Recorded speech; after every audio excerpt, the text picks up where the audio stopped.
4 വർഷത്തിന് മുകളിലായിട്ടോ ഒരു on grid system അങ്ങോട്ട് മാറ്റി അങ്ങോട്ട് വെച്ചു. നിലവിൽ അതിന് നമ്മൾ എന്ത് ചെയ്തു, ഡൈഡ് 10 വർഷം ഡൈഡ് 5.3. ഇനി ബാക്കി നമുക്ക് ഭാവിയിൽ റാക്കായിട്ട് വേണമെങ്കിൽ നമുക്ക് സ്റ്റോറേജ് ആഡ് ചെയ്യട്ടോ. TOD സിസ്റ്റം വന്നിട്ടുണ്ടല്ലോ അല്ലെ. അപ്പൊ KCBക്കാർ ഇപ്പൊ ഇവിടെ വന്നല്ലോ അല്ലെ. അവരെന്താ പറഞ്ഞത്? അവരിപ്പം പറഞ്ഞ വൈകുന്നേരം 6 തൊട്ട് 10 മണി വരെ കറണ്ട് നമ്മൾ ദുരുപയോഗം ചെയ്യാത്ത വിധത്തില്. അതെ ചെയ്യാത്ത രീതിയിൽ എന്ന് പറയുമ്പോൾ ബില്ല് നമുക്ക് അത്രയും വരും. നമുക്ക് യൂണിറ്റ് കൂടുമ്പോൾ നമുക്ക് ഇവനെ കൊണ്ടൊരു കാര്യമുണ്ട്. ഈ ഹൈബ്രിഡ് സിസ്റ്റം എന്ന് പറഞ്ഞാൽ ആ സമയം നമുക്ക് എന്ത് ചെയ്യാം, 100% നമുക്ക് ഇതിൽ വർക്ക് ചെയ്യുമ്പോൾ നമുക്ക് നൈറ്റിൽ നമുക്ക് 6 to 10 എല്ലാവരും ശ്രദ്ധിക്കേണ്ട കാര്യമാണ്. ആ സമയത്ത് നമുക്ക് യൂണിറ്റ് നല്ല രീതിയിൽ ഡൗൺ ചെയ്യാം. നമുക്ക് വേണമെങ്കിൽ പറപ്പിക്കാം ലാരിസ്.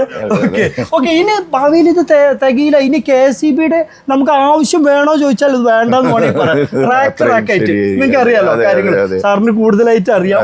ഒരു കർഷകനാണ് നമ്മളെ വഴിക്കടവ് പരിധിയിൽ അല്ലെ. ഓക്കെ കുറെ നാളായി നമ്മൾ ബന്ധപ്പെട്ടിട്ട് 18-19 വർഷം നിങ്ങൾ ഓഫ് ഗ്രിഡ് 14 ബാറ്ററി വെച്ചിട്ട് ചെയ്തിരുന്നു കേട്ടോ.